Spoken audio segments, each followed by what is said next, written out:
contract is? I want to say it's $3 million a year for 8 to 10 years. It's almost $30 million, something like that. In the world of sports endorsements, things just got wild. Nike just dropped a bombshell with a new contract for Caitlin Clark, aiming to lock her in as their star while Adidas fights to take her away. The competition for her just hit a whole new level. Let's break it down. Before Clark even stepped foot on a WNBA court, Nike had her locked down with a deal that made everyone's jaws drop. We're talking serious cash and the promise of her very own shoe line. Leftists are idiots.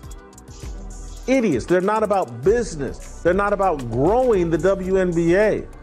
They're about diversity, equity, and inclusion.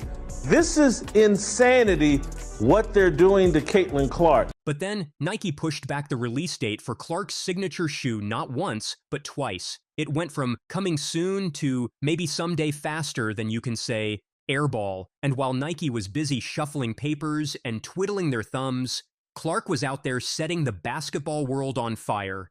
Adidas quietly stepped in while Nike wasn't paying attention and made their move, and they didn't play around. The offer was huge, enough to surprise even the pros, but it wasn't just about the money. Adidas was offering Clark something athletes hardly ever get. However, I will say that Caitlin Clark has created more buzz around the basketball landscape and has actually transformed and revived a league that was the WNBA, and she is getting paid a measly $28 million for 8 years as opposed to Wemby's $100. Imagine being a rookie and suddenly having the power to shape your own brand, design your own campaigns, and connect with your fans on your own terms. It's like being handed the keys to the kingdom.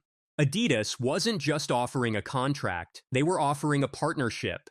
Meanwhile, back at Nike HQ, alarms were going off. They suddenly realized they were about to lose the biggest thing in women's basketball since, well, ever. Clark wasn't just any player. She was the face of the WNBA, a record breaker, a game changer, and Nike had treated her like an afterthought. WNBA season, it was announced that Caitlin Clark signed a massive endorsement deal with Nike. This deal was for 8 years, $28 million with a signature sneaker included. Now, at the time, a lot of us were... So Nike did what any panicking corporate giant would do. They threw everything at the wall to see what would stick. Bigger bonuses? Check. Faster production timelines? You got it. A marketing blitz that would make Super Bowl ads look like local car dealership commercials? Absolutely. He struck absolute gold when they signed Caitlin Clark to an 8-year, $28 million endorsement deal. So why in the world? And with that, Nike has not done one thing to promote her. We have not seen any commercials.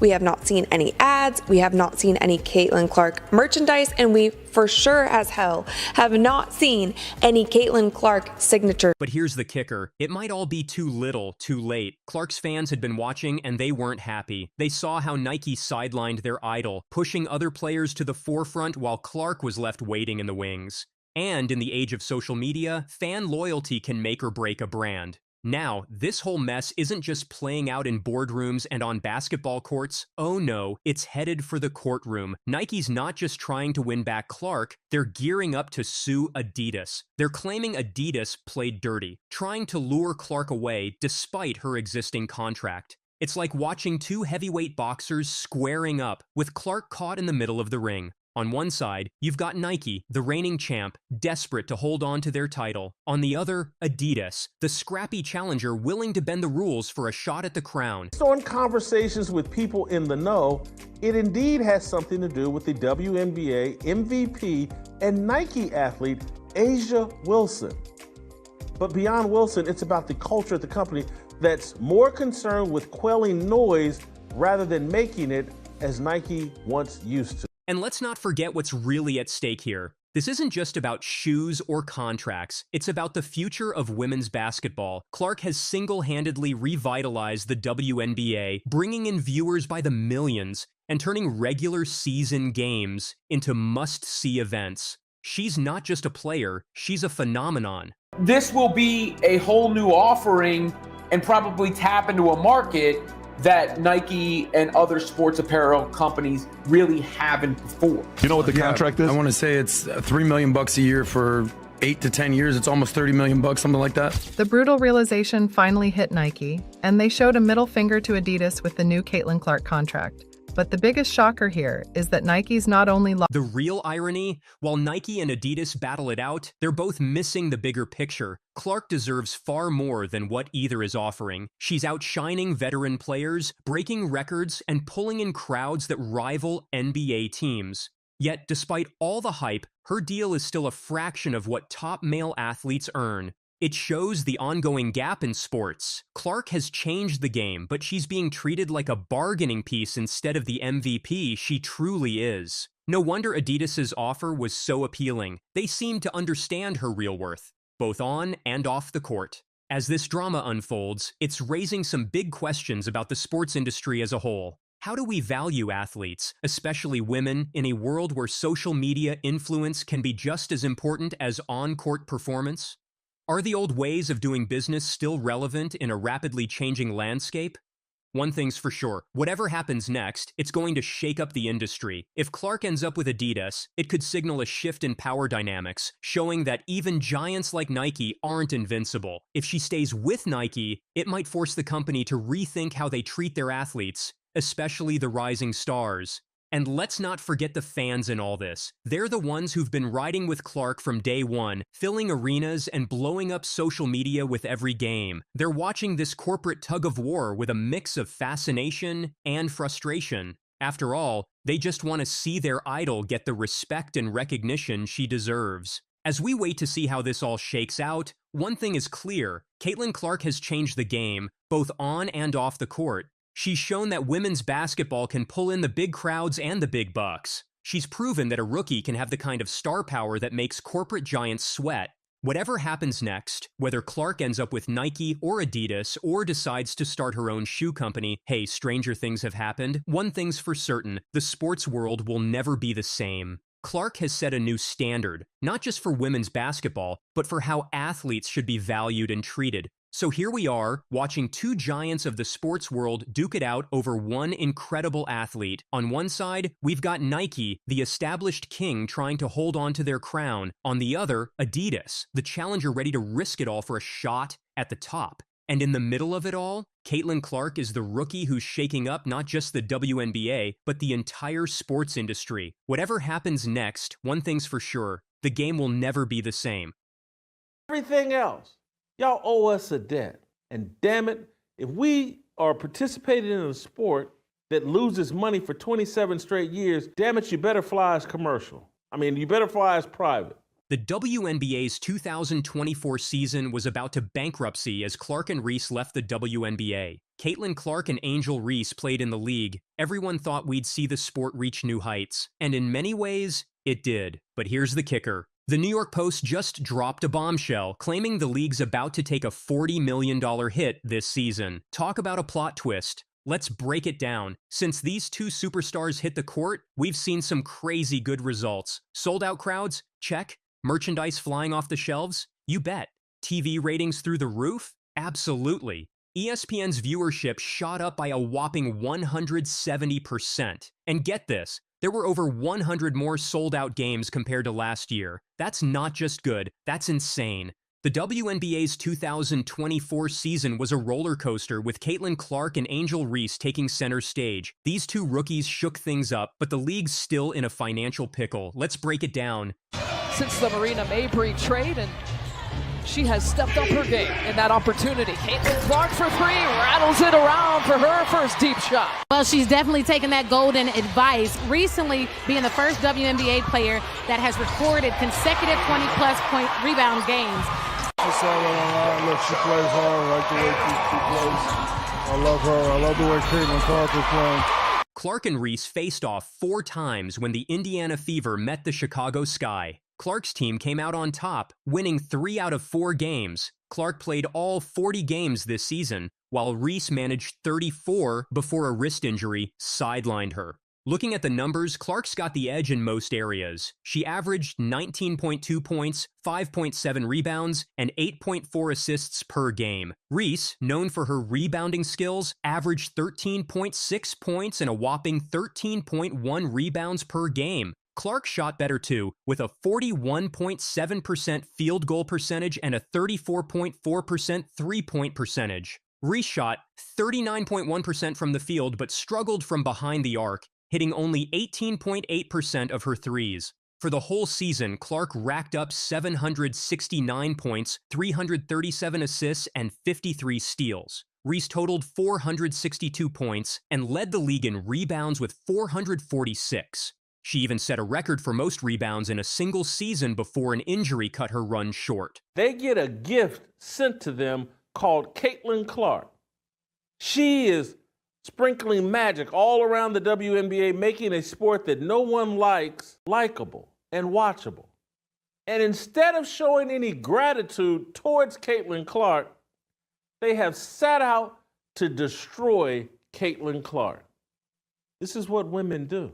So, what's the deal? Why is the league still losing cash? Well, they were bracing for a $52 million loss when the season kicked off. But let's be real, that's still a lot of money to lose. They have so little understanding of who actually built the league that they're playing in, who's carried the weight of the league that they're playing in, who has financed their charity league. They have no gratitude towards those people. The WNBA's problem, it's just not raking in enough dough to turn a profit. They're pinning their hopes on a $2.2 billion media rights deal that's set to kick in during the 2026 season. But even with that, the numbers aren't adding up. Reflecting back on Caitlin Clark's rookie season, I have honestly never seen a company fumble the bag so hard like the WNBA fumbled Caitlin Clark. League exec spilled the tea to the New York Post, saying, WNBA owes the NBA so much we won't see any windfall for years. Now, with the Indiana Fever, Clark's team, out of the playoffs, and Chicago Sky dealing with Reese's injury, the league's immediate future isn't looking too rosy. It's like the basketball gods decided to throw a wrench in the works, just when things were getting good.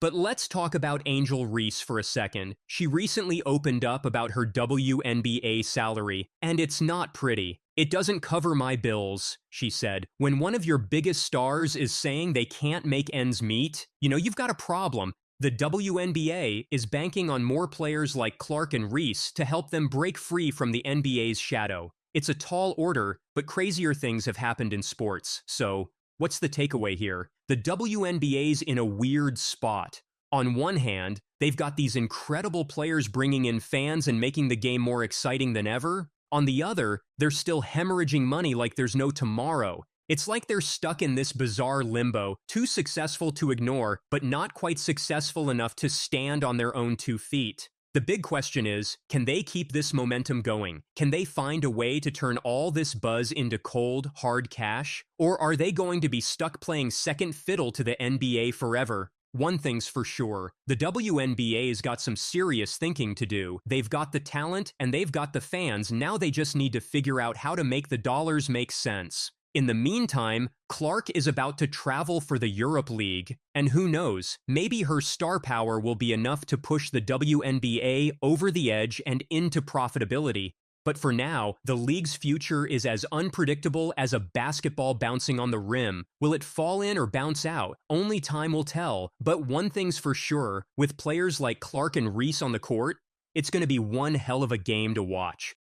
With the WNBA season ending for many teams, there are already so many players heading overseas to play during the off-season. But with all of the drama currently surrounding the WNBA, on top of the low-paying salaries, some of these players are questioning if they'll even return. Caitlin Clark's decision to join the EuroLeague has sent shockwaves through the basketball world. The WNBA's biggest star is packing her bags for Europe, and the WNBA could be in trouble. Clark, who brought a lot of attention with her amazing rookie season and exciting rivalries, is now juggling between Europe and the WNBA. With her focus divided, the league faces a serious challenge to keep fans engaged. They get a gift sent to them called Caitlin Clark. She is sprinkling magic all around the WNBA, making a sport that no one likes likable and watchable. And instead of showing any gratitude towards Caitlin Clark, they have set out to destroy Caitlin Clark. Let's break it down. The EuroLeague Women is the top women's basketball competition in Europe, but it needs to get the hype it deserves. Running from October to April, it's perfect for Clark to dominate year-round.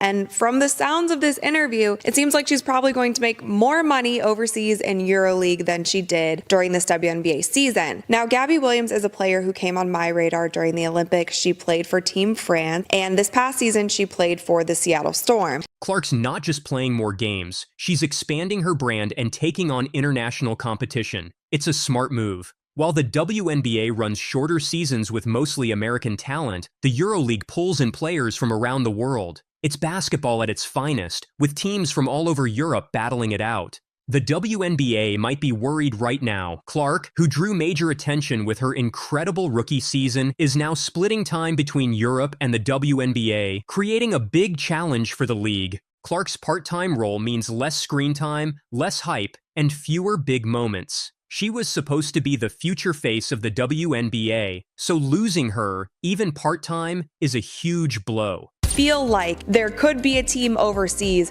who would love to snatch Caitlin Clark away from us and give her a crazy offer. I mean, Ice Cube was about to give her $5 million to play in less than 10 games in the Big Three. So the money is there, and if these owners are smart with it, I could definitely see more WNBA players going overseas. Clark is outsmarting everyone by playing in both top leagues, boosting her global profile. While others stick to one, she's seizing every opportunity without missing a step. On the commercial side, Clark's move to Europe opens up a whole new market and fan base. European basketball fans are passionate, and now they'll see her skills up close. Her worldwide popularity is about to take off. The WNBA banked heavily on Clark, and now their marketing efforts have taken a big hit. She was their plan to push the league into its next growth phase, the face of the future and a social media star. But with Clark heading to Europe part-time, they're left with a huge gap to fill.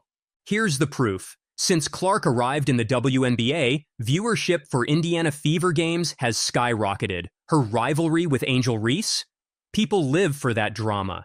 Her deep threes? Viral gold. The WNBA has been riding the Clark wave. But with her balancing time between leagues, those jaw-dropping moments will be fewer and far between. Look at his rookie salary, which was around $55 million for 4 years, and then you look at Caitlin Clark's $300 and I think it was $38,000 salary that she signed for 4 years.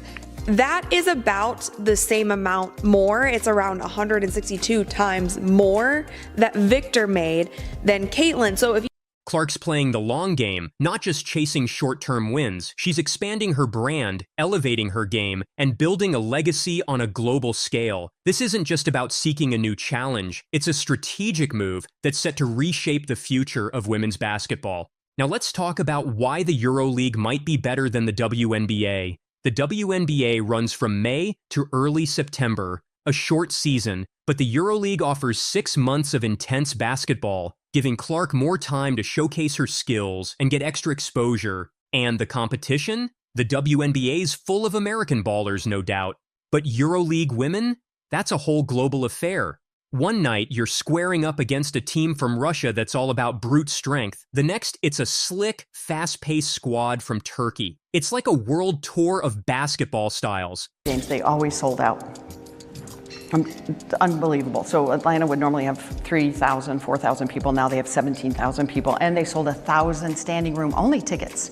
So when we walked into the arena, people were on that third balcony looking down at the tops of our players' heads to watch. Sure, the WNBA's got the bright lights and social media buzz, but EuroLeague women, it's a different beast. They're not about the flash, they're about the fundamentals. It's basketball purist paradise. It's less about who can sink the most threes from 30 feet out, and more about team play, precision, and executing strategies to perfection. Let's not overlook the history and prestige. The EuroLeague has been around since 1958, showcasing the best women's basketball talent for over 60 years. When Clark steps onto that court, she's not just playing another game, she's becoming part of basketball history. When it comes to money, EuroLeague's top players earn between $60,000 and $500,000 per season, and that's just the base range. Big stars like Diana Taurasi even made $1.5 million playing in Russia. Compare that to the WNBA's 2024 max salary of $241,984. EuroLeague doesn't just stop at salary. Many European clubs cover taxes, housing, transportation, and meals. So when your rent, car, and even dinner are handled, that salary stretches way further than it would in the States. Biggest team in Europe, but and I didn't, I knew it, but didn't know how big they were. And we travel like superstars, you know what I'm saying? Oh, really? Yeah. That sounds like a dream. Traveling around Europe, playing basketball. Like we went to Paris played in Paris for the EuroLeague championship. Here's the twist. Clark isn't shutting the door on the WNBA. She's still keeping the option open for a return, which says a lot about her character, not just as a player, but as a person. She could have walked away and focused solely on Europe, but that's just not who she is. Instead, she's giving the WNBA another shot, almost daring the league to step up its game. It's like she's saying, I'm still here, but you need to improve. After everything, the fact that she's still open to returning is an opportunity the WNBA can't afford to mess up. For her fans, it's a mixed bag of emotions. On one hand, we're excited that we might still get to see her play a few WNBA games. On the other, it's bittersweet knowing she's spending more time overseas where not all of us can follow her journey as closely. But you know what? Clark deserves to be in a place where she can just play basketball without all the nonsense. If Europe is that place for her right now, then more power to her. There's hope though. The fact that Clark hasn't fully walked away from the WNBA means she still sees a future there. If the WNBA can fix the biased officiating and address the racial issues properly, who knows? Clark might fully return and dominate the league like the superstar she is, without all the extra baggage. Until then, we'll watch her shine in Europe, proving she's more than just a star. She's a global icon in the making. If you want to have a league that makes money and pays you millions of dollars, come over here to the XX League. Why will they listen? I've already told you. They need leverage in their collective bargaining agreement negotiations. The basketball world is buzzing with shocking news that could change the game. The EuroLeague is ready to make a huge offer to Caitlin Clark, tempting her to leave the WNBA. This move could leave the WNBA without its biggest star. This is all orchestrated, what they're doing. None of this is on accident. It is absolutely, every bit of it is orchestrated. And it goes beyond trying to destroy Caitlin Clark. The real agenda is to destroy free speech. The WNBA is a political organization.